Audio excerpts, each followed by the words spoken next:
Hey everybody, welcome back to We Are Podcast. This is We Are Bagu Season 2, Episode 7, Indie Developer Spotlight, 5th Edge Studio with Ben Holland. If this is your first time checking out the podcast network, please head over to your favorite podcast app, Spotify, Stitcher, Podbean, or iTunes, and give We Are Podcast Network a like. And if you get a chance, head over to our social media. All links can be found in the description. You can find us on Facebook, Instagram, and Twitter at /We Are Podcast. And with that said, on to the podcast.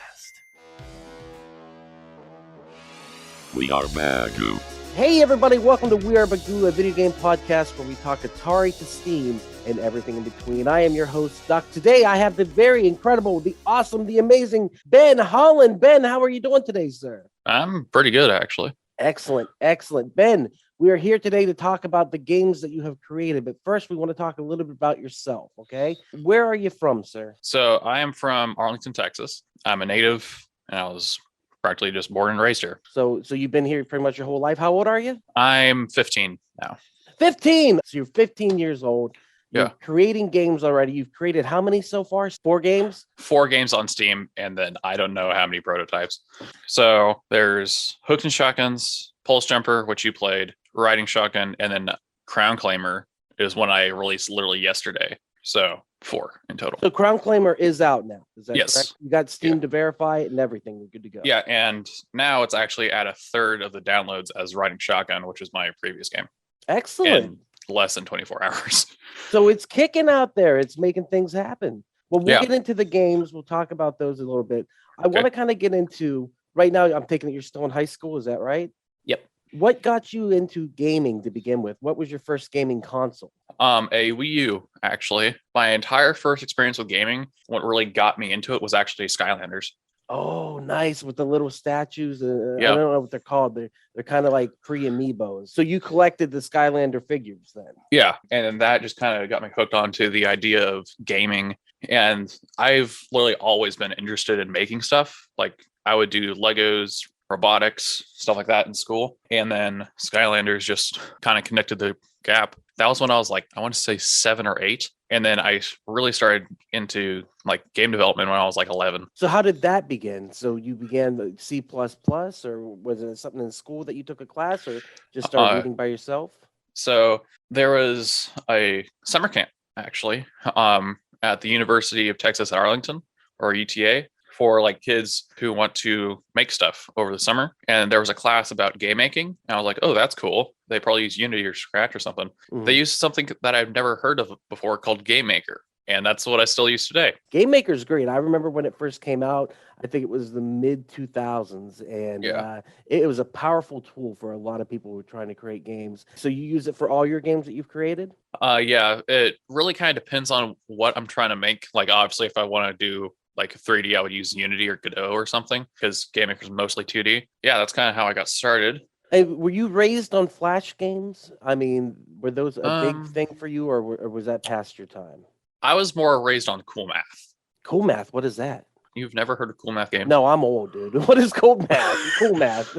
So Cool Math is basically this website that hosts like really small web games. And because it had math in the name, schools wouldn't block it. Very nice. So everyone just loved it. And like when we were done with our work in school, we would like bug the teacher to know, hey, can we go to Cool Math? Can we go to Cool Math? They would just say, yeah, sure. Let's test it. You can ask me any sort of What is calculation, that? and I'll Was Amazon looking up Cool Math right now? I don't know what that was. Your house is haunted. It's no biggie. Yeah. So they would let you get on this at school. So did you eventually begin developing in school in your free time, or do you do everything? So I started out with Game Maker 1.4 because that's what they had at UTA. And then when I finally got out of that class after like a week, it turned out, oh, Game Maker 1.4 was discontinued like a year ago. So now I'm using Game Maker Studio 2.3, and I've just been working with it since. And like you said, I've mainly been doing it in my free time because I still have school. I've been doing this since I want to say like 5th or 6th grade. Excellent. Are you a celebrity in your school for programming and actually having games on Steam, or no? Not in the slightest. Not in the slightest. Does anyone know that you're making games? Barely anyone. Barely anyone, so you kind of keep them on the down low. It's No, it's yeah. exciting to know that you're so young and that you've went into game development. And so, is this something that you want to pursue for the rest of your life? Is this what you want to go Yeah, to college for? definitely. Because I was actually having like an email conversation with none other than Game Newell over the summer about an internship at Valve. At Valve. Oh my God, really? Yeah. That would be awesome. So, would they say have they gotten back to you yet? They basically just said, yeah, the minimum working age in Washington or Oregon, I forgot where Valve was based out of, is 14. And at the time I was 14, so I could work then, but I had band, so I couldn't work. Hey, band is important. I was a band nerd too. I loved it. Yeah. It was great. A percussionist, you know how it can be. Oh yeah, Like I you said- was sound tech. Yeah? Do you love it? Yeah, it's really fun. And there's a lot of companies here in Dallas too that you could Yeah. get involved with. Well, Yeah. let's talk a bit about the games. Fifth Edge Studios, that's the name of your studio. Is it a single person operation? It's just yourself? Basically, people kind of come and go between each game because it's mostly people my age, so we don't really kind of sign contracts or whatever. We just do it for fun. So if they want to leave, they can leave. I don't really care. But if they want to stay, that's cool. But after the game's done, we just kind of watch how it does. If it does well, we can kind of keep working on it. If it doesn't, we can just kind of let it do its own thing. And how long typically do your games take to make? Ranging anywhere from a couple weeks to a couple months. So Crown Claimer took about, I want to say like a month. And that was mainly from just school in between because I had tests going on, all that stuff. And in between that, I was working on Crown Claimer. Right on. Well, let's get into the games. You said Hooks and Shotguns, released October 19th, 2019. Was that the first game that you made then? It wasn't the very first game that I made, but it was the first one that I released. First one. And that game, what is the basic premise of that? So me and my friend, we were just talking about games, and I said, "Oh yeah, I know how to program," and he knows how to do art. So then it just kind of naturally, made games. So he was kind of my first development partner. Really cool dude, and he did all the artwork and actually all the music for Hooks and Shotguns. I'm still need to pay him. You'll get there someday. Just like 10 years, pay him back. What's the gameplay like on that one? So the gameplay is like really simple, a side scroller type thing. It's basically just have a shotgun and a grappling hook, and then that's it. And that's it, Hooks and Shotguns. And so, was this game a pretty big hit, or to me, it was really important. Still is because it was my very first game. Taught me a lot on the Steam development process. Taught me the basics of marketing, like posting on Reddit, posting on Twitter, stuff like that. So next you had Pulse Jumper you were working on. The demo was released on August 17th, 2020, with the actual game released on February 5th, 2021. Congratulations on this. I played Pulse Jumper. I love it, man. It's fun. Yeah. It's a lot of fun. The way I would describe it, it's kind of like Meat Boy meets I Want to Be the Guy in a lot of the design. That's why I was asking about Flash games, because it kind of reminded me a little bit of Flash games, only a much better made Flash game, because a lot of Flash games are crap. But the basic premise of it is it's a precision platformer where the only way to jump is by shooting at the ground, which is hilarious. Your goal is to reach space and hang out with your friends in a space station. And there's a bunch of robots that are overtaking the Earth. They look like Exterminate from Doctor Who. Great game design, dude. 100 levels, is that right? About 60 now. 60. I made it to about level 23, I think. The first level where there's the actual key that you have to get. Oh, yeah. The pit just kept destroying me. I couldn't get past it. I was just like, this is hard. So Pulse Stripper is one that I'm really proud of because people obviously really like it. So that entire idea actually came from one of my online friends, because I was just asking in a Discord server, hey, does anyone have any game ideas? And this random dude just DM'd me saying, hey, I have this random idea. I don't know if it'll ever work, but it's basically you can jump with a shotgun. It's a simple idea. It's a simple premise, and no one has done it. It's unique. It's original. Yeah, and then I posted on some subreddits looking for some team members. I found a really, really good musician named Leo. He did all the music. He also did some level design because he was actually really interested, and still is, I think, in Game Maker. I also found a artist. I don't know their actual name, but I just call him Effie, E-F-Y. With the music, it's a blend of industrial and electric style music. I want to say when the game opens, it almost sounds like an homage to the original E.T. score in the opening theme, which I don't know if that was intentional or not, but I thought that was kind of cool. And then getting into the game itself, at first I was like, this music's very calm and it gives a very relaxing feel to the gameplay, which is interesting because you get sucked in. It's hypnotic. So you've got this weird gameplay where you're shooting the ground with a shotgun to jump up the cliffs and stuff like that. And you got this really relaxing piano kind of synth music going on. Yeah. And then I get to the first boss, and then dun, dun, dun, dun, dun, dun, and it just meow, it rocks out, right? And I was like, I literally went, yeah! I got excited about that. I thought that was really cool because even the way the music kind of blends in, like at first it's still kind of soft and soothing, and then all of a sudden that guitar just kicks hard. And then the second level music was really good too. I just really enjoyed the music in the game. I thought it was great. And it fits the game. I thought it was really, really, really fitting for it. So kudos. Hey everyone, it's just Duck jumping in here real quick to say thank you so much for checking out the podcast today. If you're enjoying it, head over to your favorite podcast app, Spotify, Stitcher, Podbean, or iTunes, and give We Are Podcast Network a like. And if you get a chance, head over to our social media. All links can be found in the description. You can find us at Facebook, Instagram, and Twitter at /We Are Podcast. And with that, back to the podcast. And the graphics, I love. They're simplistic, but they get the point across. I kept imagining, though, that you could kind of change the graphics into different scenarios, kind of like when Nintendo takes a game and then they theme it themselves. I was like, this could have many different incarnations, too. So Yeah. The art, a lot of people told me it was like similar to Terraria. Yes, it is very similar. Which I love Terraria. Me and my friends play it a lot. And then the 60th level pack, because when it first released, there were 50. And then back in October, when I was at Retropalooza, that was actually why I was there, is because I released a new update, which had 10 new levels, an entirely new area with the new levels, and new music. Yeah, you had a neat looking booth too. I really enjoyed that. I was going to ask, what was the experience like there at Retropalooza? It was really fun because I went with some of my game dev friends from Dallas Society of Play, like my friend Summer, who made Mercenary Lido. They're really good at game dev. They are actually the president of DSOP, or Society of Play. They just kind of guided me through like how things work in conventions. So it was really fun. Oh, yeah, I love Retropalooza. It's one of my favorite places to go. And you can buy the coolest swag, get to hang out with some developers, play some new games. Yeah.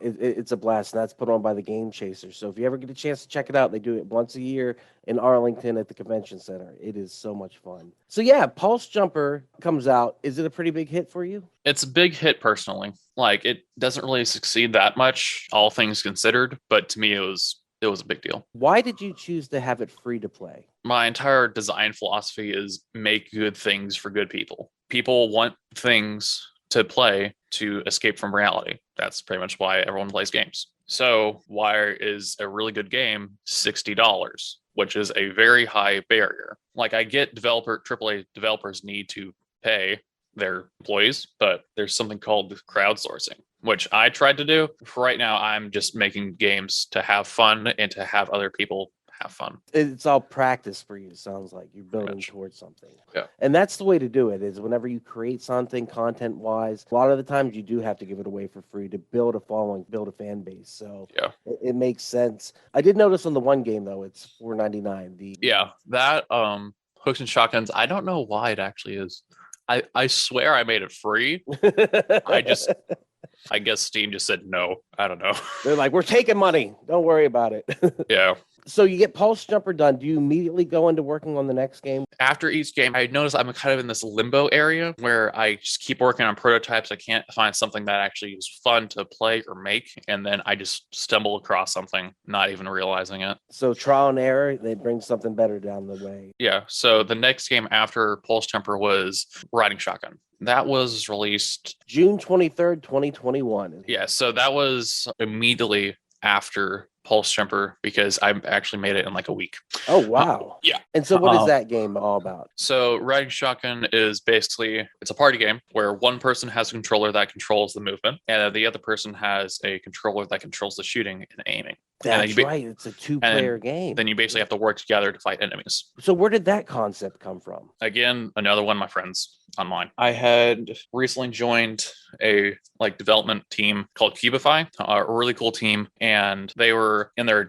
down period. They would just kind of push an update. They were just kind of chilling, and I come along saying, "Hey, I'm working on a new game. Anyone want to help?" And the leader of like the entire dude who made Cubify said, yeah, I do art. I would love to help. And just kind of worked from there. You said that development took a week, right? The core development. Yeah. So was that one a big hit for you, or was it? That one we don't really talk about. No conversations had. Do you enjoy it? The concept is cool. The way I pull it off, though, I don't really like.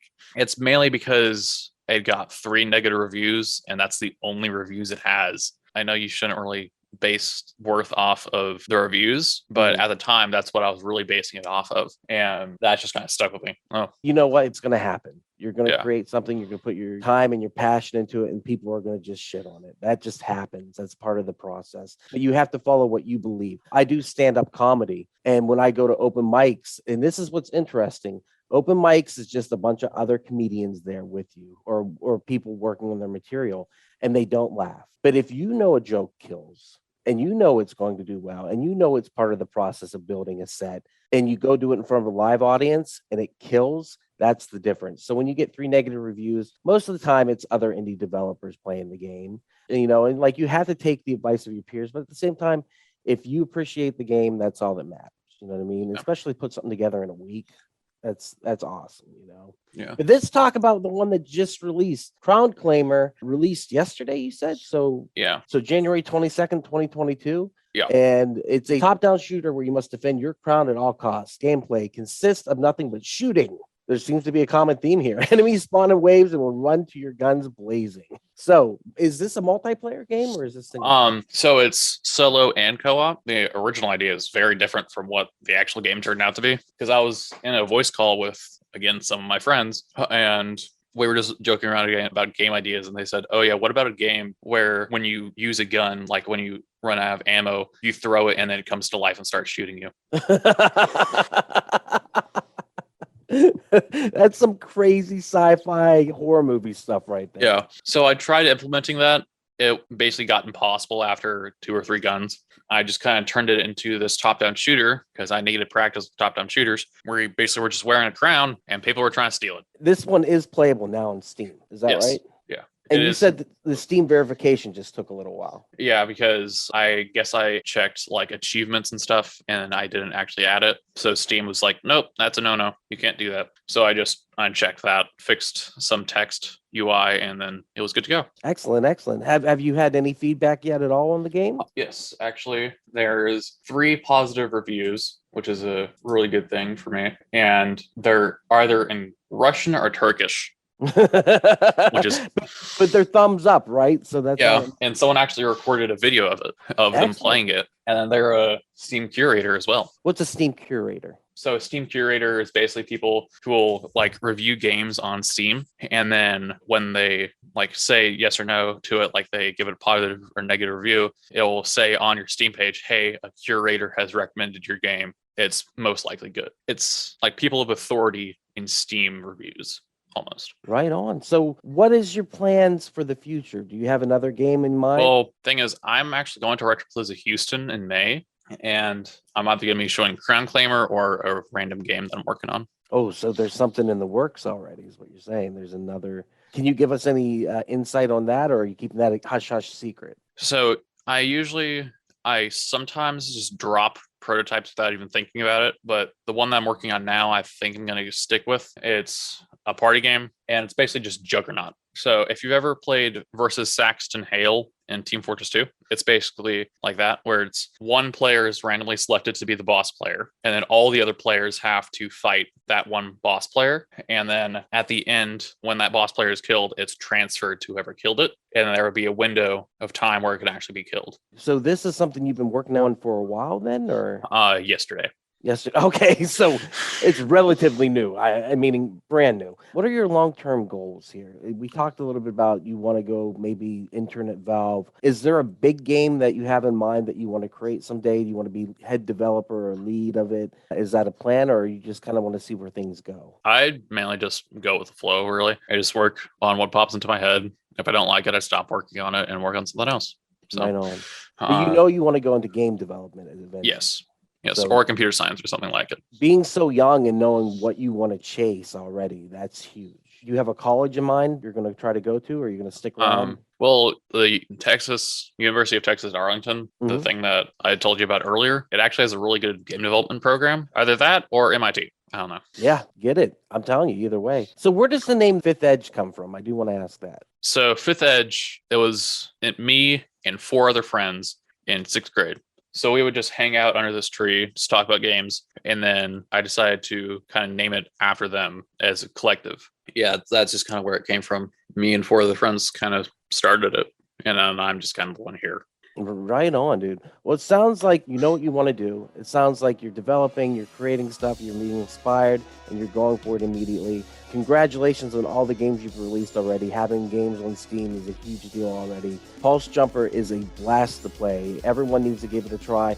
I'm going to Twitch stream it so you can check it out. It is so much fun. It's such a unique idea. Like I said, jumping with a shotgun, that's original as you can go. Like, I've never seen that before. So everyone, please, it'll be linked in the description of the podcast. Go download the game. It is free to play. If you get a chance, throw some money your way. Do you have a Patreon or anything like that? Not yet. I was actually thinking about it like 30 minutes ago, like right before this started, but I can just email it to you. Yeah, just let me know what it is. We'll make sure we link everything in the description. Please donate to Ben so he can go make some more games and he can pay for his education and he can get out there and get it done. Ben, I appreciate you talking to me. Thank you so much for being here. Yeah, thank you.